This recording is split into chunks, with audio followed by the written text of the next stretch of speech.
మిత్రులందరికీ నమస్కారం. తెలంగాణ సమాజానికి 25 ఏళ్ళుగా నేను సుపరిచితుని. నా 25 సంవత్సరాల రాజకీయ జీవితంలో ఏ బాధ్యతలో ఉన్నా, ఏ పార్టీలో ఉన్నా ఎథికల్గా వాల్యూతో ఉండాలని చెప్పి కోరుకుంటోంది. నేను 2014 జూన్ 2వ తారీఖు నాడు తెలంగాణలో ప్రభుత్వం ఏర్పడిన తర్వాత మొట్టమొదటి ఆర్థిక మంత్రిగా పనిచేసిన. 2018 సెప్టెంబర్ వరకు నేను ఈ రాష్ట్రానికి ఆర్థిక మంత్రిగా పనిచేసిన. తెలంగాణ రాష్ట్రాన్ని సాధించుకున్నది నీళ్ల కోసం, నిధుల కోసం, మా ఉద్యోగాలు మాకు కావాలని చెప్పి సాధించుకున్నాం. 2005లో ఆనాటి ప్రభుత్వం జలయజ్ఞంలో భాగంగా తుమ్మిడిహట్టి చేవెళ్ల ప్రాజెక్టుని ఆనాడు ప్రపోజ్ చేసింది. దాని విలువ 2006-7లో దాని విలువ 16,500 కోట్ల రూపాయలు. తుమ్మిడిహట్టి చేవెళ్ల ప్రాజెక్టు. ఆ తదుపరి 4-5 సంవత్సరాల తర్వాత మళ్ళీ అదే ప్రాజెక్టు 38,000 కోట్ల రూపాయలకు పెంచారు. ఆనాడు తుమ్మిడిహట్టి దగ్గర 152 ఫీట్లు బరాజు కట్టాలి, నీళ్ళని డైవర్ట్ చేయాలి, లిఫ్ట్ పెట్టి ఎల్లంపల్లికి తీసుకురావాలని చెప్పి ప్రపోజల్స్ ఉండే. కానీ ఆనాడు మహారాష్ట్ర ప్రభుత్వం అభ్యంతరాలు చెప్పడం వల్ల ఆనాడు మహారాష్ట్ర భూములు మునుగుతైన నెపంతో ఆనాడు శాంక్చురీ పార్క్ ఉందని చెప్పి ఆనాడు 152 మీటర్ల నుంచి 148 మీటర్లు తగ్గించాలన్నప్పుడు తెలంగాణ అవసరాలకు ఆనాడు ప్రభుత్వం చేపట్టిన ప్రాజెక్టులకి 16,50,000 ఎకరాల నీళ్లు కావాలని, 10 టీఎంసీల నీళ్లు రూరల్ ఏరియాకు తాగే నీళ్ల కోసం కావాలని, 30 టీఎంసీల నీళ్లు హైదరాబాద్కు కావాలని, 15 టీఎంసీల నీళ్లు ఇండస్ట్రీ ఫుల్ఫిల్ కావు అని చెప్పి సిడబ్ల్యూసీ డిపార్ట్మెంట్ రిపోర్టు వచ్చిన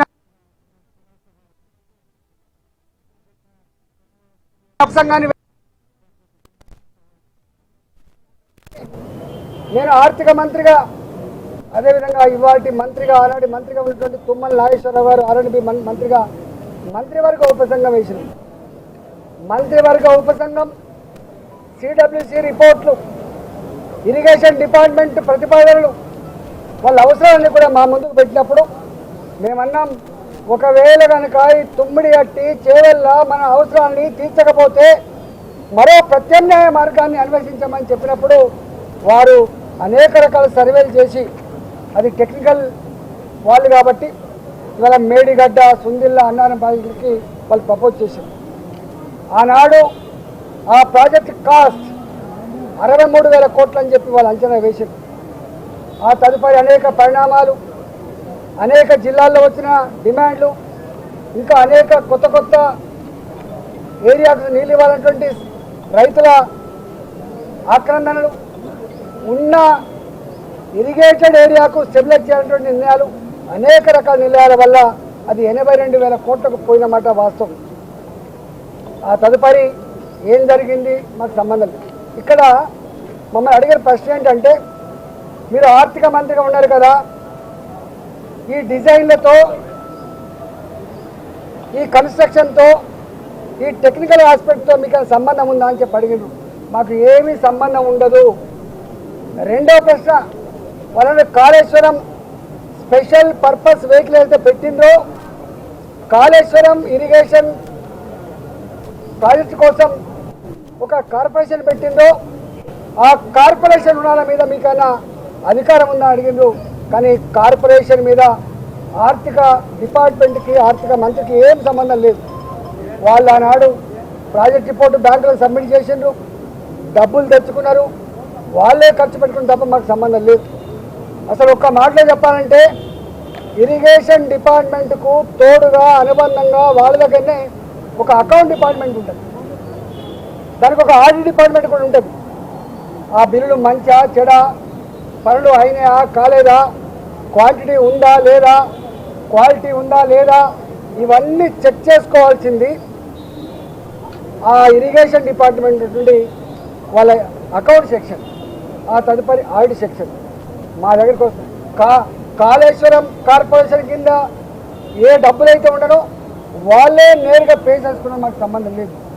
బడ్జెట్ అలొకేటెడ్ డబ్బు అయితే ఉందో మా దగ్గర అలొకేటెడ్ డబ్బు ఉంటే తప్పకుండా దాని ప్రకారం బిల్లు పే చేస్తాం తప్ప దాని వాల్యూస్తో కానీ వాటితో మాకేం సంబంధం లేదని చెప్పి కరాఖండిగా చెప్పడం జరిగింది.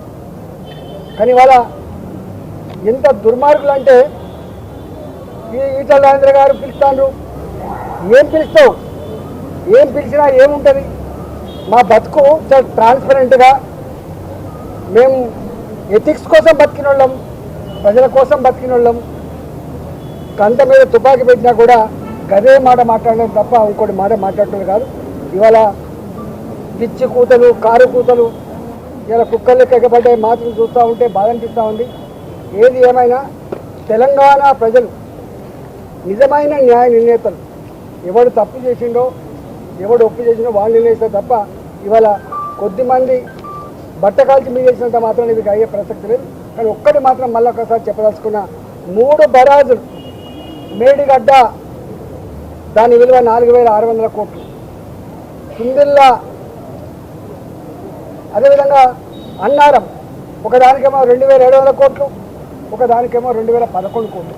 నేను ఒకటే కాంగ్రెస్ పార్టీని డిమాండ్ చేస్తా ఉన్నా, భారతీయ జనతా పార్టీ ఇప్పటికే చెప్పింది నిజాయితీగా ఉండాలని చెప్పి కోరుతుంది. పార్టీ ప్రభుత్వ ధనాన్ని దుర్వినియోగం చేయొద్దని చెప్పి కోరుతుంది, చట్టాన్ని లోబడి ఉండాలని చెప్పి కోరుతుంది, నీకు ఇచ్చిన కర్తవ్యాన్ని ఒక ప్రజలకు బాధ్యతతో పనిచేయమని చెప్పి కోరుతుంది.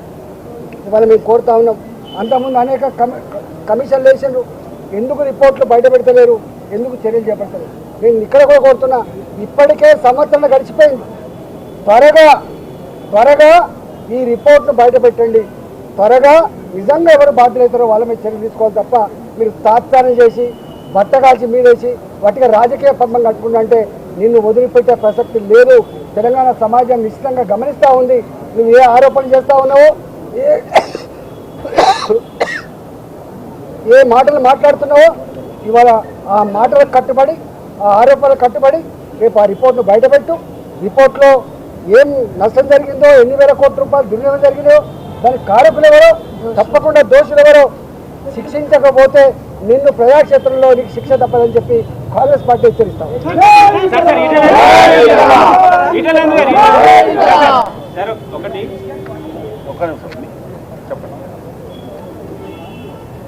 మీడియా సమావేశాల్లో ఈటల రాజేందర్ పదే కొన్ని అంశాలు చెప్పాడు. కాళేశ్వరం ప్రాజెక్టు ముమ్మాటికి కేసీఆర్ తానే డిజైన్ చేసి తానే కట్టారు అని చెప్పారు. ఈ అంశాన్ని ఈరోజు కమిషన్ ముందు చెప్పారా? ఇది క్యాబినెట్ ఓవరాల్ నిర్ణయము, దాంట్లో మంత్రుల ప్రమేయం ఉండదు, ఇది టెక్నికల్ టీం తీసుకునే నిర్ణయం అని చెప్పినట్టు తెలుస్తుంది. అంటే మీరు కేసీఆర్ని రక్షించే ప్రయత్నం చేస్తున్నారు. నేను చెప్పడం కాదు చారి, కేసీఆర్ గారే 100 సార్లు బహిరంగ సభల్లో ఏం చెప్తాడు, మీతో కూడా చాలాసార్లు చెప్పుకుంటాడు. Brain child of KCR, Kaleshwaram project సృష్టికర్త కేసీఆర్ అని చెప్పి తాను చెప్పుడు, నేను చెప్పడం. మీరు కమిషన్ చెప్పారా మరి ఆ విషయాన్ని? 100 సార్లు మీటింగ్లలో, ప్రెస్ మీట్లలో నా మెదడు కరిగించుకొని ఇంత కష్టపడి అనేక రకాల సర్వే చేసిన చెప్పి ఆయన చెప్తున్నారు. కమిషన్ ముందు వెళ్ళినప్పుడు మాత్రము ఇది కేబినెట్ నిర్ణయము, టెక్నికల్ స్టాఫ్ తీసుకుంటది, మాకు రాజకీయ నాయకులకు సంబంధం లేదంటే ఒక రకంగా మీరు కేసీఆర్ని బయటపడే ప్రయత్నమే కదా. నీకు తప్పుడు అర్థమవుతుంది, నువ్వు ఆలోచన తక్కువ చేస్తున్నావు. నేను అన్న మాట ఏంటంటే ఆలోచన, ప్రాజెక్టు కట్టాలన్న ఆలోచన ప్రభుత్వం తీసుకుంటుంది. టెక్నికల్ కమిటీ తుమ్మిడిహట్టి దగ్గర కట్టొద్దని చెప్పింది. దానికి నిర్ణయం తీసుకున్న వ్యక్తి మొట్టమొదటిగా కేసీఆర్ ఈజ్ బాస్, మొత్తం క్యాబినెట్ బాస్ కేసీఆర్, రాష్ట్ర ముఖ్యమంత్రి కేసీఆర్.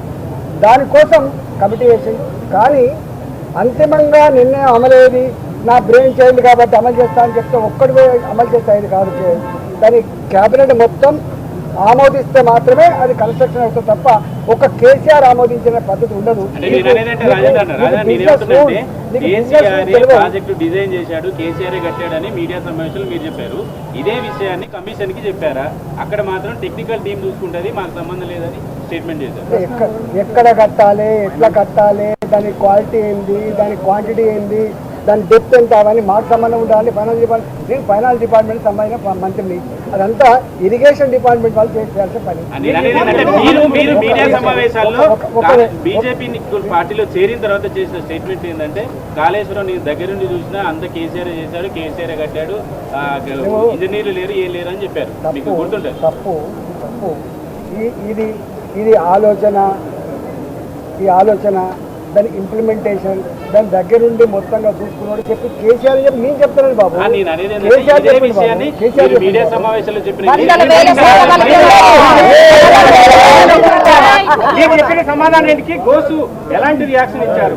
సంతృప్తి చెందారా లేకపోతే మళ్ళీ రమ్మని ఏమన్నా కోరారా? నేను అనుకుంటా నన్ను అడిగిన ప్రశ్నలన్నీ కూడా మీడియా మిత్రుల సమక్షంలో అడిగిన ప్రశ్నలు కదా, ఓపెన్ గా మీడియా మిత్రులు అడిగిన సమస్యలకు కదా నేను థ్యాంక్స్ చెప్పిన, వారు కూడా థ్యాంక్స్ చెప్పిండు. మీ అంతా చూసింది కదా. నన్ను అడిగిన మొత్తం ప్రశ్నలు 4 గోళ్ల మధ్య మా ఇద్దరి మధ్య జరిగిన సంభాషణ కాదు. నన్ను అడిగిన మొత్తం ప్రశ్నలు మీ అందరి సమస్యలు అడిగిన ప్రశ్నలు. నేను ఎట్లా సమాధానం చెప్పిందో చూసింది మీరు. తడబాయడం కానీ నీళ్ళు నమ్మడం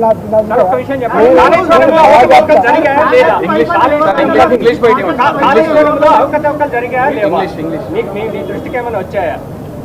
నేను ఏమంటున్నా, ఘోష్ గారి కమిటీ ఈ అనేక వందల మంది ఇంజనీర్లతో వాళ్ళు సమావేశమైంది. వాళ్ళు మొత్తం తీసుకున్నారు.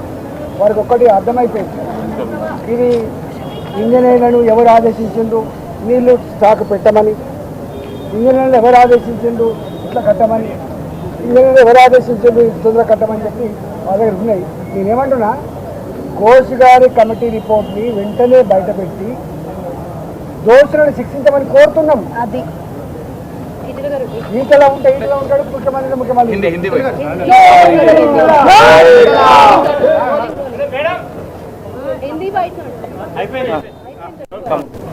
जी आपसे जानना चाहेंगे, वित्त मंत्री थे तब उस वक्त में आपने कहा कि कालेश्वरम जो है प्रोजेक्ट उस वक्त में आप थे, लेकिन अब जो है भाजपा में है और आप कह रहे हैं कि कालेश्वरम में जो कुछ हुआ घपला हुआ भाजपा की तरफ से कहा जा रहा है। अंदर कमीशन में क्या बात हुई, क्या कहा आपने, और क्या खुश नजर आए या फिर कम से कम सिर्फ कह सकते हैं कि संतुष्ट थे? मेरे को 11 क्वेश्चन पूछा था, उसमें सभी प्रश्न को मैं जवाब दे रहा हूँ। Certain business rules, finance department को कितने जो जिम्मेदारी है वो जिम्मेदारी के हिसाब से हमने एक्ट किया था, उसके बिना हमने एक्ट नहीं किया था। वो प्रोजेक्ट रिपोर्ट, डिज़ाइन, एग्जीक्यूशन पूरा इरिगेशन के अंदर आता है, हमारा डिपार्टमेंट को संबंध नहीं रहता। नंबर 2, इसके लिए पैसा ज़्यादा जरूरत पड़ा था, वो पैसों के लिए वो लोग कालेश्वरम कॉर्पोरेशन जो खुला था उसमें लोन लिया था, वो लोन के बारे में इरिगेशन डिपार्टमेंट को मालूम है, हमको मालूम होने का सवाल नहीं है, वो इंडिपेंडेंट है। नंबर 3 क्या है, जो एक्सीडेंट हुआ था, अभी जो नुकसान हुआ था, नुकसान के बारे में हंड्रेड्स ऑफ इंजीनियर से जो इंटरेक्ट हुआ था वो रिपोर्ट पूरा बाहर प्रजा को मिलना चाहिए। इसमें कौन कौन है, जिम्मेदार कौन कौन है, डेफिनेट एक्शन लेना चाहिए। मगर एक तो पक्का है, अगर इस सरकार जो कमीशन को डाला है, ये कमीशन ज़्यादा दिन नहीं लेना है, तुरंत इसको प्रजा क्षेत्र के अंदर आना है, क्या एक्शन लेते बोलेंगे। ईटल राजेंद्र जी, वित्त मंत्री जो के तौर पर जब आप काम कर रहे थे, कालेश्वरम का काम तब सही था या फिर आप भाजपा के नेता होने के नाते जो आरोप लगा रहे हैं कि कालेश्वरम के प्रोजेक्ट में घपला हुआ है, जो पिलर्स हैं वो जिस तरीके से क्रैक्स दिख रहे हैं, उन सब में काम में भी कोताही हुई है, क्या सही है? ईटल राजेंद्र उस तरफ भी दिखे, इस तरफ भी दिखे, सही क्या है? नहीं, मैं क्या उस टाइप जो मैं फाइनेंस